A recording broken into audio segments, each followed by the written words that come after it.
estão todos que nos acompanham no canal Estudos Espíritas por Angélica e Ricardo? Hoje veremos a parábola da pérola preciosa e a parábola da rede.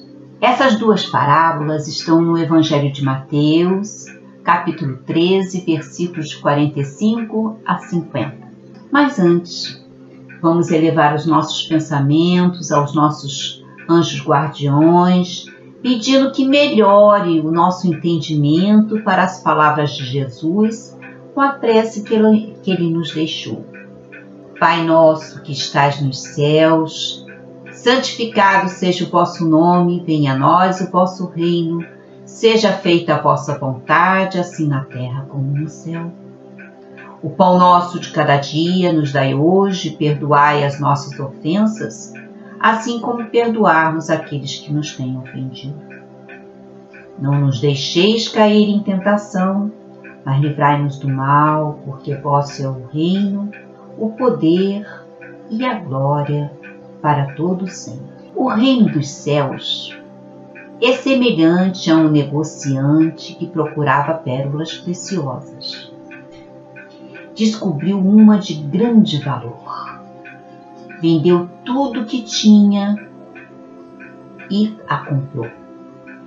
O reino dos céus é ainda semelhante a uma rede de pescar que foi lançada ao mar e apanhou peixes de todas as espécies. Quando cheia, os homens puxaram-na à praia e, sentando-se, recolheram os bons peixes em vasos e deitaram fora os maus. Assim acontecerá no fim do mundo. Sairão os anjos e separarão os maus do meio dos justos, e lançando-os à fornalha do fogo, aí haverá choro e ranger de dentes. No livro A Sabedoria das Parábolas, de Humberto Rodin, encontramos: quando o homem descobre o reino dos céus, não se interessa mais pelos reinos da terra. As pérolas verdadeiras crescem no interior de certas conchas de molusco, que vivem nas profundezas dos mares tropicais. A pérola é uma secreção solidificada do corpo gelatinoso do molusco.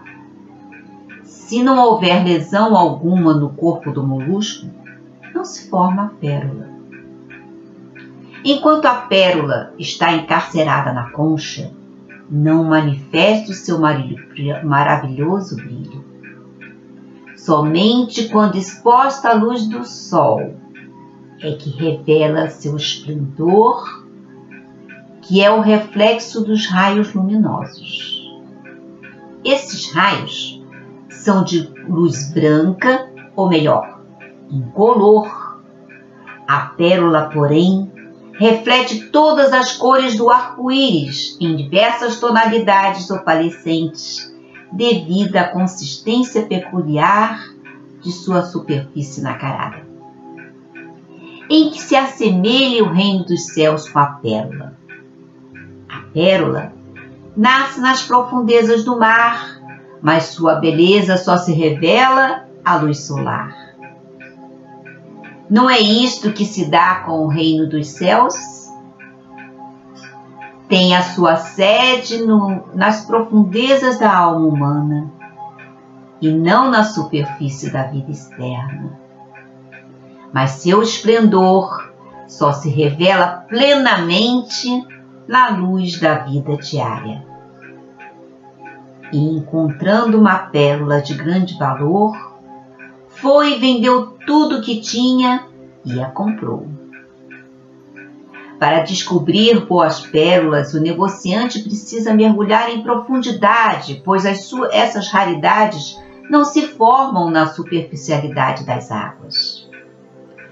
Tal qual o simbolizado espiritual, nós precisamos também entrar bem no fundo de nós mesmos para, destemidos, determinados, ao escutar a nossa voz interior e descobrir o reino dos céus que lá se encontra. Essas palavras vimos no livro Maravilhoso Universo das Parábolas, de Eliane Alves Batista, que cita Humberto Rodin. Quem nunca abandonou as cômodas superfícies do ego profano e mergulhou nas desconhecidas regiões do eu divino? Quem nunca abandonou as praias e os litorais de uma vida fácil e se aventurou ao alto mar da divindade, nada sabe da pérola preciosa. É estranho que a pérola só se forme depois que o molusco sofreu um ferimento. E quando foi que um homem encontrou a pérola do reino dos céus sem ter passado por uma experiência dolorosa? O próprio Cristo Jesus não pôde entrar em sua glória sem passar pelo sofrimento e pela morte. Enquanto o homem não sofre, identifica-se com o seu ego humano. Mas quando submetido a grande sofrimento, verifica a diferença entre o ego humano e o seu eu divino. O autoconhecimento, base da autorrealização, dificilmente acontece a um homem que não tenha passado por experiências dolorosas. Diz a parábola que o homem, depois de encontrar essa pérola preciosa, foi vender tudo que tinha a fim de adquiri-la. Quem não renunciar a tudo que tem, não pode ser meu discípulo. Quem não renunciar, quem não nascer de novo, não pode ver o reino dos céus. Parece que há uma eterna incompatibilidade entre ter e o ser, entre a treva e a luz, entre a quantidade e a qualidade. Antes de atingir a qualidade do seu ser, corre o homem atrás das quantidades do ter ou teres. Mas depois de descobrir o seu ser qualitativo, torna-se ele indiferente aos seus teres quantitativos. E quando as circunstâncias o obrigam a possuir certos objetos externos, possui-os com estranha leveza e serenidade. Não se fanatiza por eles, nem jamais é possuído por aquilo que possui. O homem profano não possui as suas posses, é por ela possuído e possesso. A diferença entre possuidor e possuído é apenas um R, a letrinha R da redenção. Quem possui a pérola preciosa do reino dos céus, com alegria se desfaz de todas as antigas posses, porque a nova posse o tornou imensamente feliz. Nada mais valem para ele as facticidades dos profanos, depois que se apoderou da realidade do iniciado. Quem entrou na posse da pérola preciosa do reino dos céus, esquece-se de todos os sacrifícios que fez para adquiri-la. Todos os caminhos estreitos, todas as portas apertadas, desapareceram em face do jugo do jugo suave e do peso leve de uma felicidade sem limites. Teresinha de Oliveira, no seu livro Parábolas que Jesus Contou e Valem para Sempre, relata: o reino dos céus é ainda semelhante a uma rede lançada ao mar e que apanha toda a qualidade de peixes. Mais uma vez, o mestre emprega um elemento material conhecido para, por comparação, auxiliar o ouvinte a perceber um aspecto da vida espiritual, que é real, mas invisível e impalpável. A rede de pescar, que está utilizando como símbolo, era muito conhecida de seus discípulos, pois vários deles eram pescadores e também do povo que o escutava por viver à margem de um lago. Torres Pastorino, no volume 3 de sua revista Sabedoria das Palavras do Evangelho, nos informa tratar-se de uma rede de arrastão, consistindo de uma faixa de comprimento variável entre 4 e 50 metros e uma largura de 2 a 3 metros. Seu lançamento, explica o mesmo autor, é feito da seguinte forma: o barco sai deixando uma ponta presa na praia e vai para dentro do mar até o fim da corda. Então, começa a lançar a rede em semicírculo. A rede fica em posição vertical, porque numa das bordas tem cortiça que flutua, e na outra, chumbo, que pesa e vai para o fundo. Ao fim do lançamento, o barco volta à praia, trazendo a outra ponta da corda. Evidentemente, ao ser recolhida, a rede vai prendendo em suas malhas toda a qualidade de peixes que por ali estiverem. Aí, os pescadores, em grupo, começam a puxar as cordas lenta e seguramente, sem solavancos, trazendo a rede nesse arrastão todas as espécies de peixe, bons e maus, grandes e pequenos. Ao chegar a rede na praia, trazendo quantidade de peixes, naturalmente os pescadores, assentando-se, apanham para os cestos bons e os ruins lançam fora. Quando que podemos considerar um peixe bom? Quando está na fase de adulto, perfeitamente desenvolvido e possui carne nutritiva, saborosa, sem sinais de anomalia, prestando-se a ser consumido. Neste caso, os pescadores apanham para os cestos, também chamado ágage, vaso com água. Assim, o peixe permanece vivo até ser aproveitado. Peixe ruim é aquele que não se desenvolveu o suficiente, tem carne pouca e de paladar desagradável, muitas espinhas, ou apresentam anomalias, não servindo para o consumo humano. Na praia, morreriam, apodreceriam, provocando mau cheiro e prejuízo no ambiente. A providência certa é jogá-los no mar. E em nos reportando a expressão os ruins, porém lançam fora, recordamos em seu simbolismo os expurgos naturais que ocorrem em cada final de etapa evolutiva.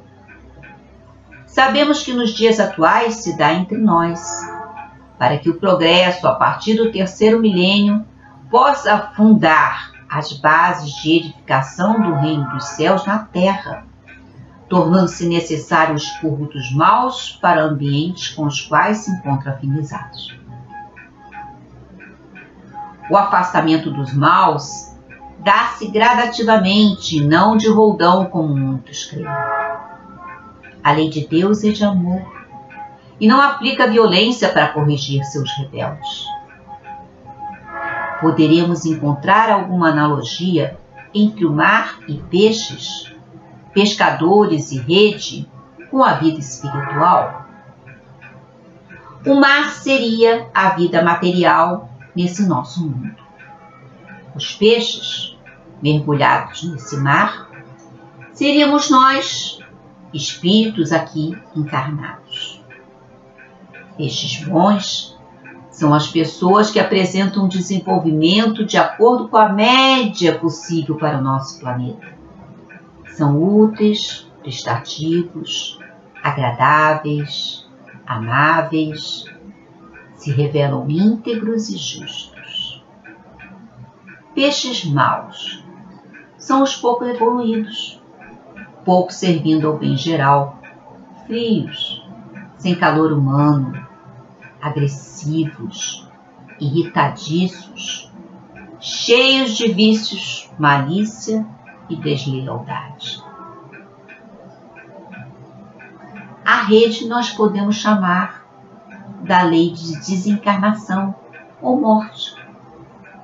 A praia seria uma região limítrofe entre o plano fluídico e o terreno, onde há portos que são puxados pela rede da morte.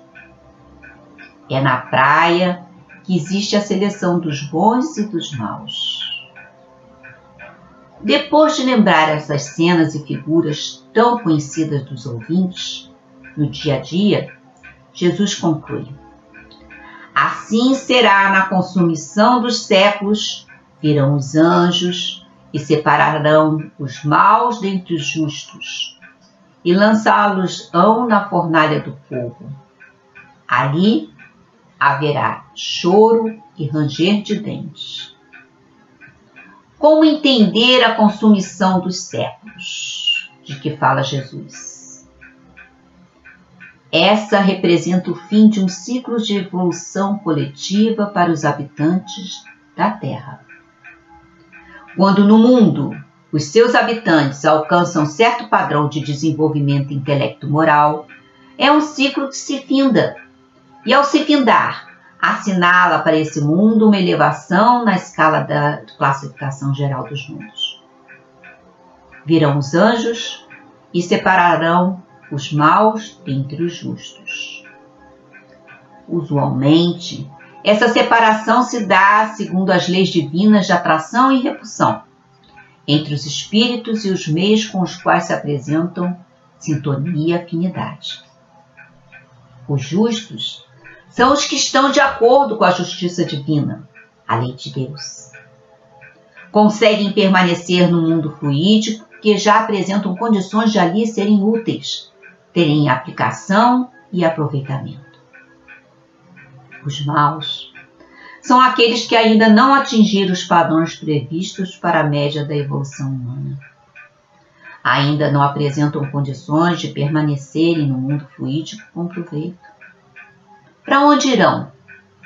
Ficarão abandonados na praia entre o mundo e o além? Como almas penadas? Os pescadores não deixam os peixes ruins na areia da praia, mas os restituem ao mar. Não será mais lógico, portanto, que os maus também sejam lançados de volta ao mar, que é este mundo, a Terra? Como? Pela reencarnação, que está acontecendo sempre pela misericordiosa lei divina, que permitirá aos espíritos pouco evoluídos continuarem o seu esforço pelo próprio progresso. Mas na consumação dos séculos, ao fim do ciclo evolutivo do planeta, virão os anjos, os mensageiros espirituais de grande elevação, e separarão os maus dentre os justos. Farão avaliação e seleção dos espíritos para o expurgo dos que ali não acompanharam o progresso intelecto-moral previsto e possível para a humanidade. A análise e classificação será feita segundo o estado evolutivo de cada criatura, os pensamentos e sentimentos que abriga, as obras que realizou, enfim, o que cada um fez da mensagem espiritual em sua romagem terrena. Os justos, que já se satisfizeram a lei do progresso no devido tempo, terão direito a habitar a terra regenerada, usufruindo da paz e felicidade que ela, então, estará oferecendo. E quanto aos maus, os demorados ou recalcitrantes, os que ainda não quiseram e não souberam se modificar para melhor, lançá-los-ão na fornalha ardente. É uma expressão simbólica, em que o fogo representa um processo purificador e não destruidor. Porque na obra divina, em todo o universo, jamais existe destruição, e sim transformação. Os maus serão encaminhados a mundos inferiores, onde continuarão sua luta evolutiva. Mas para o espírito banido, a terra que ele deixou é como um paraíso perdido. E no planeta em que estará reencarnado, a vida, com suas condições mais primitivas e duras provas e expiações, poderá ser comparada a um fogo intenso, ou seja, um sofrimento doloroso, mas purificador e certamente não eterno e não permanente. Ali haverá choro pelo processo purificador, ranger de dentes pela inútil revolta ante a lei divina. Se antes o chamamento era para a luta, na dinâmica do esforço pessoal, em busca do próprio crescimento, ou seja, evoluir pelo amor, agora a lei de causa e efeito nos conclama pela dor, pranto e ranger de dentes. Que possamos ser conscientizados do que somos, fazer bom uso do nosso livre-arbítrio, definindo metas saudáveis e optando por caminhos mais felizes dos que se abrem à frente dos que marcham na retaguarda do progresso. Vamos fazer uma vibração para que haja paz em nós, a refletir no nosso planeta, pois tudo começa em nós. Vamos vibrar pelo nosso país, pela nossa cidade, pelo nosso bairro, pela nossa rua, pelo nosso lar. Vamos vibrar pelos hospitais, abrigos, presídios. Vamos vibrar pelas comunidades religiosas, pelas casas espíritas, pela nossa casa espírita. Vamos vibrar pelos nossos parentes, amigos e por aqueles que têm algo contra nós. Vamos pedir licença para vibrar por nós mesmos e deixar uma vibração onde ela se faça mais necessária. Vamos agradecer aos bons espíritos que nos permitiram esse estudo. Vamos agradecer a Jesus que nos revelou a verdade para fazer brilhar a nossa luz. Vamos agradecer ao Pai Maior por oferecer tudo para alcançarmos a felicidade. Quero agradecer a você que vem nos acompanhando nesse estudo. Se gostou, dê o seu positivo, faça um comentário, clique no sininho e todas as vezes que houver nova postagem, você receberá uma mensagem. A todos, muita paz.